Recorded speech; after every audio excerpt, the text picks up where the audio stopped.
नमस्कार प्रिय दर्शकों, एक बार फिर आपका स्वागत है हमारी YouTube चैनल पर। आज फिर नया वीडियो, नई जानकारी लिख के महावीर हुए हैं। प्रिय दर्शी को आज की कहानी कौवा पक्षी की कहानी है।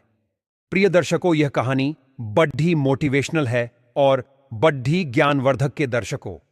आज की इस कहानी में जानेंगे कि पत्नियां गैर मर्द के पास कब और क्यों जाती है। इसका कारण क्या होता है कि जो पत्नियां गैर मर्दों से संबंध बना लेती हैं और अपने पति को छोड़कर गैर मर्दों से संबंध बनाती हैं। प्रिय इद्रिस को आज की यह कहानी आपके जीवन को बदल कर रख देगी। इस कहानी को सुनने के बाद आप कभी भी अपनी पत्नी से धोखा नहीं कह सकते।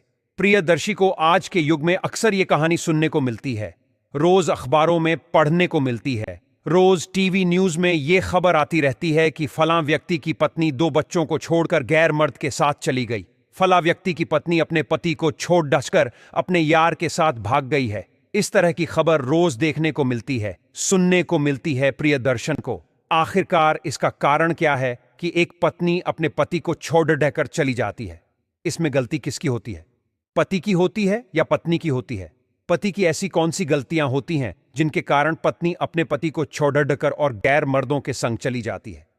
प्रिय दर्शन को यदि आपके साथ भी ऐसा हो रहा है और आप भी अपनी पत्नी से परेशान हैं तो इस वीडियो को अंत तक देखिएगा। प्रिय दर्शकों, यदि आपको भी ऐसा लगता है कि आपकी पत्नी आपको धोखा देगी तो भी आप इस वीडियो को अंत तक जरूर देखिएगा। प्रिय दर्शन को इस वीडियो को देखने के बाद आपको यह समझ में आ जाएगा कि आपकी ऐसी कौन सी गलती है और ऐसा कौन सा कारण है जिसके कारण एक पत्नी अपने पति को धोखा देती है। प्रियदर्शी को वीडियो शुरू करने से पहले जो लोग हमसे नए जुड़े हैं, लोग हमारे चैनल को सब्सक्राइब करें, ब्लैक ऑन करें, अच्छे अच्छे कमेंट किया करें ताकि हर आने वाले वीडियो का नोटिफिकेशन सबसे पहले आपको मिले और आप उसका फायदा उठा सकें। शुरू करते हैं परिदृश्य को आज की प्यारी सी कहानी। यह प्यारा सा वीडियो प्रिय दर्शन को, यह पौराणिक काल समय की बात है।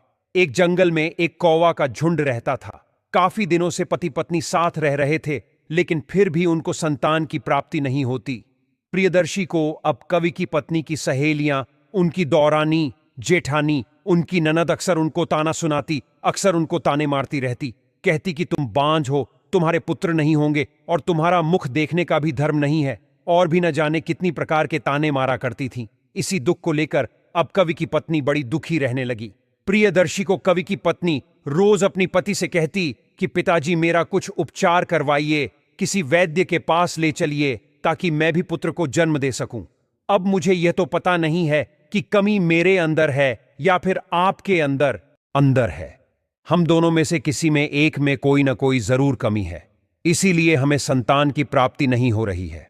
और मेरी 2 रानी जेठानी और मेरी सहेलियां मुझे अक्सर ये ताने मारती रहती हैं। उनका कहना है कि मैं बांझ हूं और मैं पुत्र को जन्म नहीं दे सकती। प्रियदर्शन को ऐसा कहा जाता है कि जब कोई भी स्त्री जब तक मां नहीं बनती है तब तक उसका स्त्री का जीवन सार्थक नहीं होता है। इसलिए हर महिला की यह इच्छा होती है, चाहे वो इंसान हो या फिर पशु पक्षी, हर महिला की यह इच्छा होती है कि वह मां बने, और जब तक वह मां नहीं बनती प्रियदर्शी को उसका जीवन सार्थक नहीं होता है। इसीलिए अब कवि की पत्नी की भी यह हार्दिक इच्छा होती है कि वह भी मां बने, मां का सुख उसे भी प्रदान हो, उसे भी कोई मां कहने वाला हो। इसी दुख को लेकर अब कवि की पत्नी बड़ी दुखी रहती है। प्रिय दर्शकों, उधर कवि अपनी प्रेमिका से प्रेम किया करता था, अपनी पत्नी से बहुत कम प्रेम करता था। इस बारे में कवि का कहना था कि मेरी पत्नी मुझे पसंद नहीं है और मैं किसी अन्य से प्रेम करता हूं। इस बारे में कवि की पत्नी को पता तक नहीं था कि वह किसी और से प्रेम करते हैं, लेकिन प्रिय रस को कहते हैं ना कि जब हवा चलती है तो चूहे के बिल तक जाती है। अब धीरे धीरे कवि की पत्नी को इस बात का बोध हो जाता है, उसे ज्ञान हो जाता है कि उसका पति किसी अन्य से प्रेम करता है और मुझे धोखा दे रहा है। प्रिय दर्शकों, अब कवि की पत्नी के पास में ऐसे 2 कारण हो जाते हैं जिनके कारण वह अपने पति को छोड़ दी आच सकती है, अपने पति को धोखा दे सकती है। पहला कारण है कि उसके कोई संतान नहीं थी। प्रिय दर्शकों, जब किसी महिला के संतान नहीं होती है तो ऐसी महिलाएं भी अन्य मर्दों के साथ संबंध बनाने की इच्छुक होती हैं, क्योंकि वह महिला चाहती हैं कि किसी भी तरीके से उनको एक पुत्र की प्राप्ति हो, उनका वंश चले, उसे कोई मां कहने वाला हो। प्रिय दर्शकों, इसीलिए अक्सर महिलाएं जिनके पुत्र नहीं होता है ऐसी महिलाएं अन्य मर्दों के साथ जाने की इच्छुक होती हैं। ऐसी महिलाएं अपने पति को बहुत जल्द धोखा दे देती हैं। प्रिय दर्शक को, जिन महिलाओं के बच्चे नहीं होते हैं वो महिलाएं अक्सर यह सोचती है कि मैं अन्य मर्दों से संबंध बनाकर बच्चा पैदा करूंगी, लेकिन नाम मेरे पति का होगा, इसमें कोई बुराई नहीं है। ऐसा सोचकर ऐसी महिलाएं अन्य मर्दों के संग संबंध बनाने की इच्छुक हो जाती हैं। अरबों संबंध बनाने लगती है। प्रिय दर्शकों, अब दूसरा कारण यह होता है कि किसी भी महिला का पति यदि पत्नी के होते हुए किसी अन्य स्त्री से प्रेम करता है और अपनी पत्नी को दुख देता है, अपनी पत्नी पर ध्यान नहीं देता है, उसकी जरूरत का ख्याल नहीं रखता है, तो प्रियदर्शी को ऐसी स्थिति में पत्नियां अपने पति को धोखा दे जाती हैं। जब उन महिलाओं को इस बारे में पता लगता है कि उनका पति किसी अन्य स्त्री से प्रेम करता है तो उनका दिल टूट जाता है प्रिय को, और जब उनका दिल टूट जाता है तो वह भी सोचने लगती है कि जब मेरा पति किसी अन्य स्त्री के संग गुलछर्रे उड़ा सकता है तो मैं क्यों नहीं कर सकती। इसी विचार को लेकर वह महिलाएं गलत कदम उठा लेती हैं और इसी के चलते महिलाएं अपने पति को धोखा देती हैं। वह गैर मर्दों के साथ संबंध बनाने लग जाती हैं, उनसे प्रेम करने लग जाती हैं। प्रियदर्शी को इसी तरीके से अब कवि की पत्नी भी अपने मन में विचार करने लगती है, क्योंकि मेरा पति मेरा इलाज नहीं करवा रहा है और मेरे पति से कुछ नहीं होने वाला है।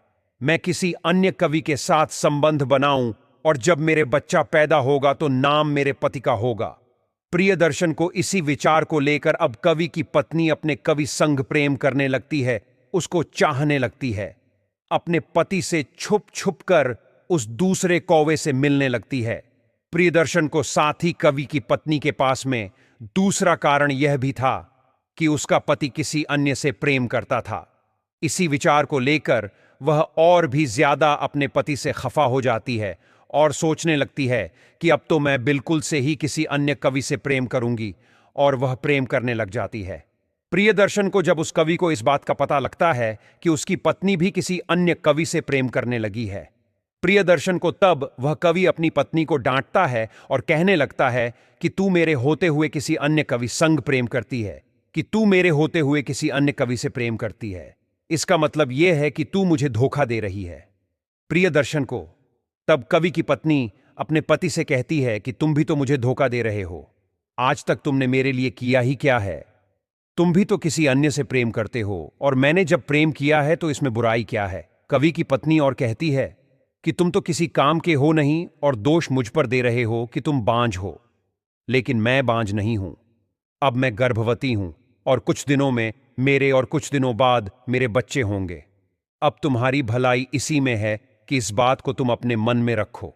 यदि तुम हल्ला करोगे, समाज के अन्य पक्षों को बताओगे, तो इसमें बुराई तुम्हारी होगी, मेरी नहीं, क्योंकि हर लोग तुम्हें नामर्द कहकर बुलाएंगे।